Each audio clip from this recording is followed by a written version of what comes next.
Abteilung 25. Abteilung 25 war eine geheime Abteilung des Ministeriums für Staatssicherheit (MfS) der DDR. Sie wurde am 4. März 1956 gegründet und erhielt Konstantin Marder als leitenden Offizier. Die Aufgaben der Abteilung bestanden darin, die Arbeit der anderen Abteilungen des MfS mit Hilfe von Anomalien effizienter zu gestalten und die Welt des Anomalen in der DDR zu überwachen und zu kontrollieren. Abteilung 25 war bis zum 19. Oktober 1989 aktiv und wurde anschließend von den Führungspersonen der Abteilung aufgelöst. Dies war ein verzweifeltes Manöver, durch das es allen Beteiligten ermöglicht werden sollte, sich der Gerichtsbarkeit zu entziehen.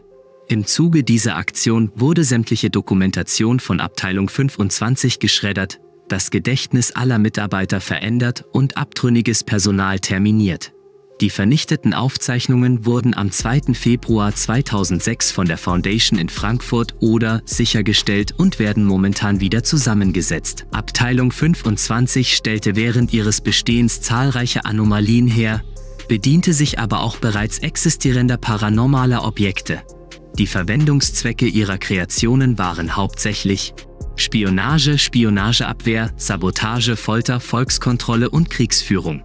Der Verbleib der meisten ihrer Schöpfungen ist bisher unbekannt. Es wurde allerdings bestätigt, dass sich einige Anomalien unter der Kontrolle von Gruppierungen befinden, die der Foundation feindlich gesonnen sind.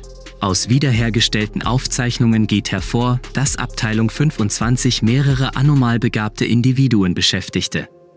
Sie werden in den bisher wieder zusammengesetzten Dokumenten kaum erwähnt, mit Ausnahme einer Person mit dem Namen Magister Krone, welcher als brillanter Wissenschaftler und Meister im Umgang mit seiner anomalen Begabung beschrieben wird.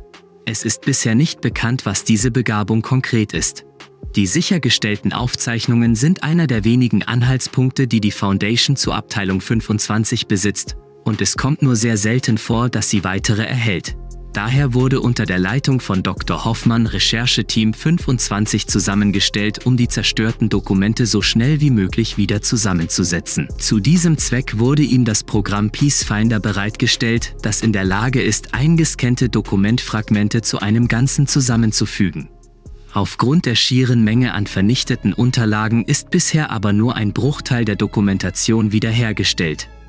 Diese konnte allerdings bereits benutzt werden, um verschiedene Anomalien zu lokalisieren und diese zu bergen. Beziehungen zu anderen Interessengruppen. Abteilung 25 konnte sich während ihres Bestehens den meisten anderen Interessengruppen weitestgehend entziehen und versuchte Konfrontationen zu vermeiden. Es sei denn, sie sah in der fraglichen Gruppierung eine Gefahr für den Staat. Nachdem sie aufgelöst worden war, nahmen verschiedene Interessengruppen einige ihrer Hinterlassenschaften in Besitz. SCP Foundation. Die Foundation versucht, alle Überbleibsel von Abteilung 25 unter ihre Kontrolle zu bekommen, um sie sicher zu verwahren und zu erforschen. Sie ist die einzige Organisation, die über Aufzeichnungen der Abteilung verfügt. Das Vierte Reich. Das Vierte Reich und Abteilung 25 besaßen gegeneinander Druckmittel und gingen sich dadurch gegenseitig aus dem Weg. Abteilung 25 behielt jedoch ein wachsames Auge auf das Vierte Reich und unterstützte ohne sein Mitwissen sogar einige seiner Projekte im Westen. In der Hoffnung, dass sich Herrn Rass' Ansichten auf den Westen und im Besonderen die BRD auswirken würden und der SED dadurch Propagandamaterial in die Hände spielte. Nach dem Fall der Mauer und der Auflösung von Abteilung 25 hat sich Herr Rass durch okkulte Methoden über die verlassenen Standorte der Abteilung informiert, besetzte anschließend einige davon und nahm die dort verstauten Anomalien in Besitz. Der Befehl von Herrn Rass lautet, die Anomalien entweder für die Zwecke des Vierten Reiches umzufunktionieren, sie zum Zweck der Reproduktion zu erforschen oder, falls sie keinen Nutzen besitzen, zu vernichten. Raptor Tech Industries. Raptor Tech Industries ist über den Schwarzmarkt in den Besitz einiger Artefakte der Abteilung 25 gelangt. Sie hat eine vage Vermutung über die Existenz von Abteilung 25, misst ihr aber nur geringe Bedeutung bei. Raptor Tech Industries erforscht die Objekte in ihrem Besitz, um ihre Wirkungsweisen für ihre Produkte reproduzieren zu können und entledigt sich nutzloser Objekte auf verschiedene Weisen. Die Magierakademie. Die Magierakademie erfuhr erst nach ihrer Auflösung von Abteilung 25 und verfügt nur über begrenzte Mittel, um ihre Anomalien zu lokalisieren.